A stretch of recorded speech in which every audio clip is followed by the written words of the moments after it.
Avant vos prochaines grosses courses, regardez une chose dans votre placard. Vos protéines. Pas les pâtes, pas seulement le riz, pas seulement les boîtes de tomates, les protéines. Parce que quand le budget se tend, c'est souvent là que l'on sent la différence en premier. La viande fraîche devient plus chère. Les petits formats disparaissent vite. Les promotions sont moins intéressantes. Et le congélateur, même quand il est plein, ne règle pas tout. Une panne de courant, un retour tardif, une semaine trop chargée ou simplement un ticket de caisse qui grimpe et tout à coup, une boîte oubliée au fond du placard devient beaucoup plus utile qu'elle n'en avait l'air. Mais on va être clair tout de suite. Quand une vidéo dit qu'une conserve ne périme jamais, il faut comprendre l'idée avec prudence. Une boîte de conserve bien fabriquée, intacte, non bombée, non rouillée, gardée au sec, peut se conserver très longtemps. Souvent, elle porte une date de durabilité minimale, pas une date limite de consommation. Cela veut dire qu'après cette date, le goût, la texture ou la valeur nutritionnelle peuvent baisser. Cela ne veut pas dire qu'il faut manger n'importe quelle boîte abîmée. Si une boîte est gonflée, fuit, sent mauvais, projette du gaz à l'ouverture ou paraît suspecte, on ne discute pas. On la jette. Une réserve utile commence toujours par la sécurité. Aujourd'hui, on va passer en revue 15 conserves de viande, de poisson et de plats riches en protéines qui méritent une place dans un placard raisonnable. Pas pour remplir un garage, pas pour acheter des cartons que personne ne mangera, mais pour avoir de quoi faire un vrai repas quand les rayons changent, quand les prix montent ou quand vous n'avez tout simplement pas le temps de courir au magasin. Et avant d'entrer dans la liste, il y a une règle qui change tout. Une bonne conserve de réserve doit pouvoir se combiner avec ce que vous avez déjà. Si vous avez du riz, des pommes de terre, des pâtes, des lentilles, du pain, des légumes en boîte ou une soupe, alors une petite quantité de viande ou de poisson peut transformer un repas. Mais si vous achetez une boîte très spéciale, très salée, très chère, que personne ne sait préparer, elle ne vous aidera pas. Elle prendra juste de la place. Regardez aussi les formats. Beaucoup de gens pensent qu'une grosse boîte est automatiquement plus économique. Parfois, oui, mais seulement si elle est terminée. Si vous ouvrez une grande boîte de viande, que la moitié reste au réfrigérateur, puis finit oubliée, le bon prix n'était qu'une illusion. Pour une personne seule, 2 petites boîtes peuvent être plus intelligentes qu'une grande. Pour une famille, c'est l'inverse. Le bon stock n'est pas le plus impressionnant. C'est celui qui correspond à votre table. Autre point, ne confondez pas riche en protéines et bon achat. Une boîte peut afficher une belle image de viande et contenir surtout de la sauce. Une autre peut sembler plus chère, mais nourrir réellement 2 personnes. Le prix de façade ne... Regardez le poids net. Regardez le poids et goûtez quand il existe. Regardez la quantité de protéines. Et si le produit est un plat complet, demandez-vous avec quoi vous allez vraiment le servir. Enfin, pensez à la variété. Un placard rempli uniquement de thon devient vite monotone. Un placard rempli uniquement de cassoulet devient lourd. Un placard rempli uniquement de pâté ne règle pas les repas chauds. L'idée, c'est d'avoir plusieurs rôles. Une boîte pour manger froid, une boîte pour faire un plat chaud, une boîte de poisson, une boîte qui accompagne des féculents et une boîte qui peut dépanner quand vous êtes fatigué. Avec cette logique, la liste devient beaucoup plus utile. On ne cherche pas les 15 produits les plus spectaculaires. On cherche les 15 produits qui peuvent vraiment sortir du placard et finir dans une assiette. Le 15e produit à regarder, ce sont les pâtés et les terrines en conserve. On les voit souvent comme un produit d'apéritif ou comme quelque chose que l'on sort avec du pain et des cornichons. Mais dans un placard de réserve, une terrine ou un pâté apertisé a une vraie utilité. Cela apporte des protéines, du gras, du goût et surtout quelque chose de prêt à manger. Quand il n'y a plus de jambon au réfrigérateur, quand les œufs manquent, ou quand il faut préparer un repas froid très vite, une petite boîte peut compléter du pain, une salade, des pommes de terre ou des légumes en conserve. Ce n'est pas un aliment à manger tous les jours. C'est une solution de secours. Le bon réflexe, c'est de choisir des formats modestes. Une petite terrine que l'on termine en un repas vaut mieux qu'un grand pot ouvert qui reste ensuite trop longtemps au frais. Regardez aussi la composition. Toutes les terrines ne se valent pas. Certaines sont très grasses, très salées, ou plus décoratives que nourrissantes. Gardez 2 ou 3 références que vous connaissez déjà et rangez-les avec le pain longue conservation, les cornichons, les légumes secs ou les soupes. Le but n'est pas de collectionner des bocaux. Le but est de savoir quoi ouvrir quand il faut manger simplement. Le 14e produit, ce sont les rillettes en conserve. Les rillettes ont un avantage très simple. Elles transforment presque rien en repas. Un morceau de pain, quelques légumes, une soupe, et la boîte apporte tout de suite quelque chose de plus. Dans une période où les produits frais deviennent plus chers, ce genre de conserve évite de dépendre uniquement du rayon charcuterie. Elle ne remplace pas une alimentation variée.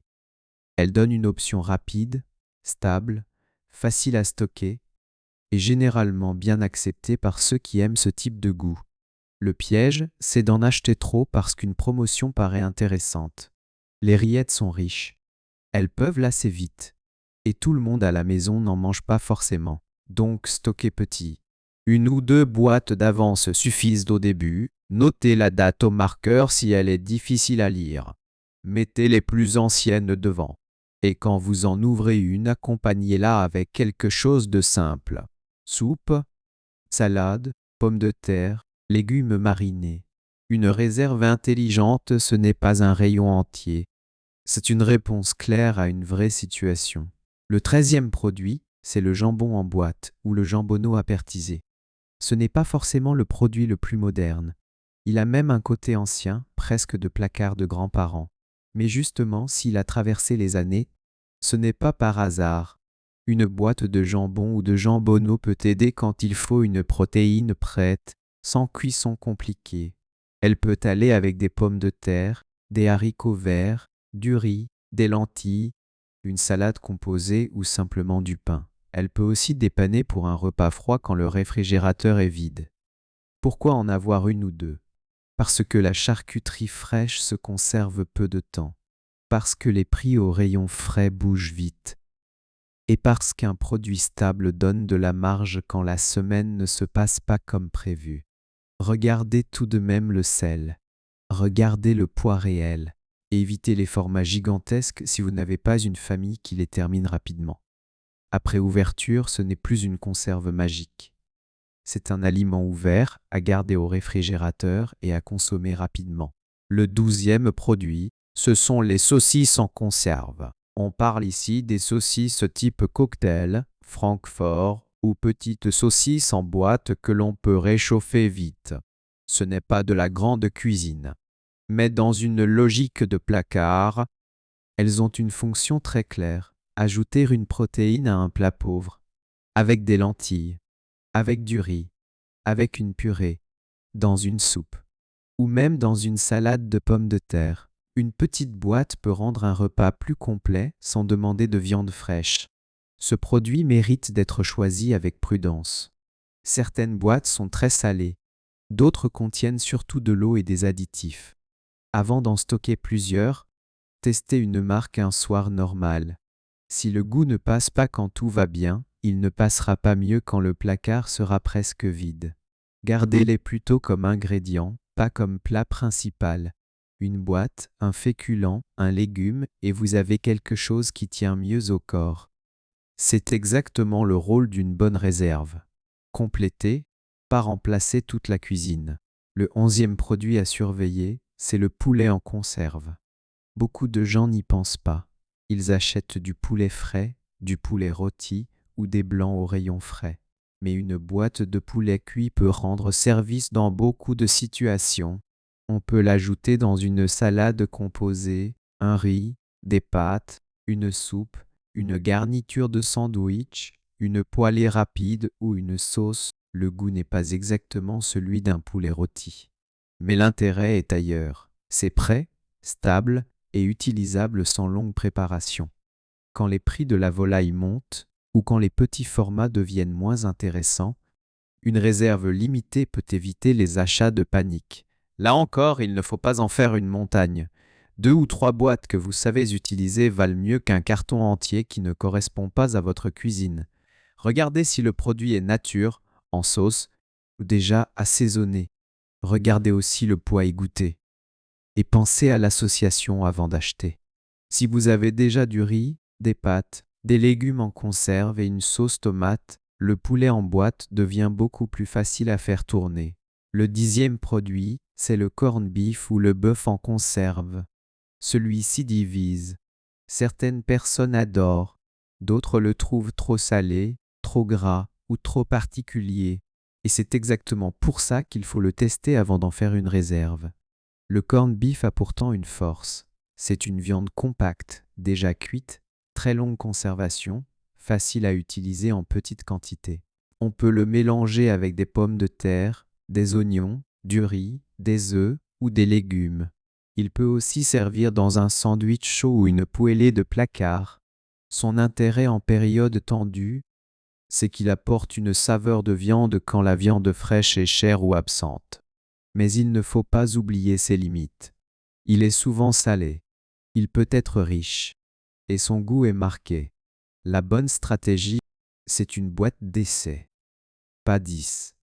Préparez-la une fois avec quelque chose de simple. Si la famille accepte, alors gardez quelques boîtes. Sinon, ne forcez pas. Une réserve que personne ne veut manger n'est pas une réserve.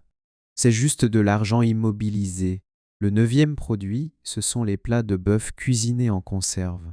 Bœuf bourguignon, daube, bœuf aux carottes ou plat proche. Ce sont des boîtes que l'on oublie parfois parce qu'elles semblent un peu lourdes, mais elles peuvent rendre un repas très simple beaucoup plus sérieux. Avec du riz, des pâtes, une purée, des pommes de terre ou du pain, une boîte de bœuf cuisiné peut devenir un plat complet. Elle apporte une sauce, une odeur de repas chaud et cette impression importante que l'on ne fait pas seulement du dépannage. Pourquoi en avoir quelques-unes? Parce que les plats mijotés frais ou faits maison demandent du temps, de l'énergie et de la viande. Quand tout coûte plus cher, le temps de cuisson compte aussi. Une conserve ne remplacera jamais une vraie cocotte, mais elle peut sauver une soirée. Attention à la photo sur l'étiquette. Elle promet souvent plus de morceaux qu'il n'y en a réellement. Comparez les protéines, le poids, le prix au kilo et surtout testez. Une boîte trop liquide, trop salée ou trop fade ne mérite pas de prendre de la place. Le 8e produit, ce sont les plats de porc cuisinés en conserve. Petits salés, porc aux lentilles, saucisses et haricots ou plats proches. Ce sont des produits très concrets, pas très élégants, pas très légers, mais très pratiques quand il faut nourrir. Le porc en conserve a souvent un bon pouvoir rassasiant. Il se combine naturellement avec les légumineuses, les pommes de terre, le pain ou une soupe. Et surtout, il évite de dépendre du frais pour avoir un plat chaud avec une vraie sensation de repas. L'erreur classique, c'est de le traiter comme une solution quotidienne. Ce n'est pas l'idée. L'idée, c'est d'avoir une boîte ou deux pour les jours où tout part de travers. Retour tardif. Mauvaise météo. Rayon frais trop cher. Budget de fin de mois. Choisissez les recettes les plus simples. Plus la liste d'ingrédients est longue, plus il faut regarder de près. Et si le plat est très salé, accompagnez-le avec quelque chose de neutre. Pommes de terre, riz, légumes, pain. Le placard doit aider l'assiette à rester équilibrée, même quand elle reste très simple. Le 7e produit, ce sont les lentilles aux saucisses en boîte. C'est l'une des conserves les plus logiques pour une réserve. Elle combine légumineuses et viande, elle se réchauffe vite, elle tient au corps et elle ressemble déjà à un repas. Quand la viande fraîche devient moins accessible, les plats qui mélangent viande et légumineuses deviennent intéressants. Ils utilisent moins de viande qu'un plat entièrement carné, mais donnent quand même une vraie sensation de repas chaud. C'est exactement le type de compromis qui compte quand le budget est serré. Pour choisir, regardez la proportion de lentilles, la quantité de saucisses et le sel. Certaines boîtes sont nourrissantes, d'autres sont surtout de la sauce. Ne vous fiez pas uniquement au grand visuel sur l'emballage. Pour la rotation, c'est très facile. Ouvrez une boîte un soir froid. Ajoutez une salade, un morceau de pain ou quelques légumes.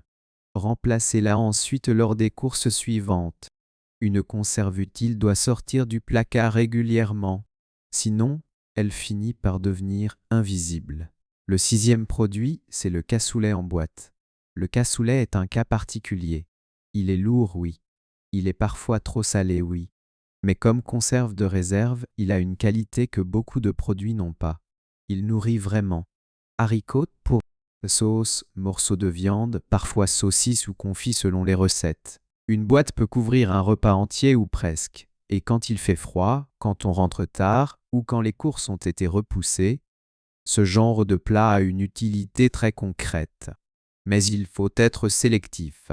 Un mauvais cassoulet en boîte peut être décevant. Trop de sauce. Pas assez de morceaux. Trop de sel. Une texture molle.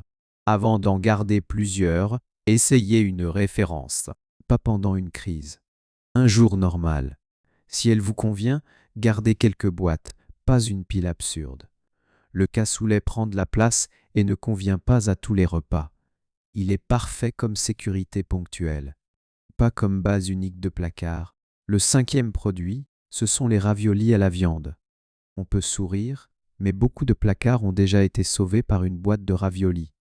C'est simple, rapide, souvent apprécié par les enfants et presque immédiatement prêt.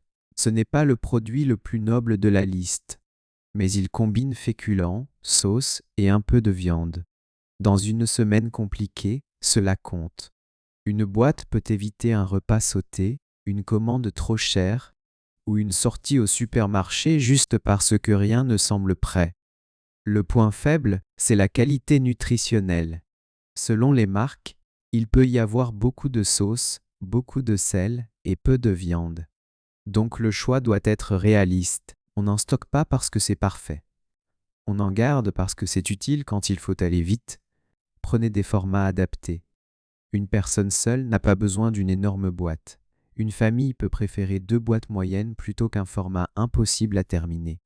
Et comme toujours, gardez seulement ce que vous acceptez de manger dans la vraie vie. Le quatrième produit, c'est le chili con carne en conserve. Le chili a un avantage intéressant. Il mélange viande, haricots, sauce et épices. Avec du riz, du pain, une pomme de terre ou même des pâtes, il devient très vite un repas complet. Dans un placard de réserve, c'est plus polyvalent qu'on ne le croit. On peut l'étirer avec des haricots rouges, le servir sur du riz, le mettre dans une tortilla ou l'utiliser comme base d'un plat plus généreux. Son intérêt augmente quand la viande hachée fraîche devient chère. Au lieu de devoir acheter de la viande, une sauce, des haricots et des épices, vous avez une solution déjà assemblée. Ce n'est pas toujours moins cher au kilo, mais c'est très pratique quand le temps manque. Surveillez la force des épices. Surveillez le sel. Et choisissez une recette que tout le monde à table peut manger. Une réserve de crise ne doit pas être composée uniquement de produits que la moitié de la famille refuse. Le troisième produit, ce sont les maquereaux en conserve. On quitte un instant les viandes pour parler d'une protéine animale que beaucoup de foyers sous-estiment. Le maquereau en boîte est dense, nourrissant, souvent moins cher que d'autres poissons et très facile à utiliser. Avec des pommes de terre, du pain, du riz, une salade ou des légumes, une boîte peut devenir un repas rapide. Les versions à la moutarde, au vin blanc, à la tomate ou nature donnent des usages différents. Et comme le poisson frais peut coûter cher, la conserve garde un vrai intérêt. Pourquoi le stocker? Parce que les protéines de poisson en boîte peuvent être touchées par plusieurs coûts. Pêche, huile, sauce, métal, transport. Quand les prix bougent, les petits produits du quotidien changent souvent avant que l'on s'en rende compte. Gardez 2 ou 3 parfums que vous mangez vraiment.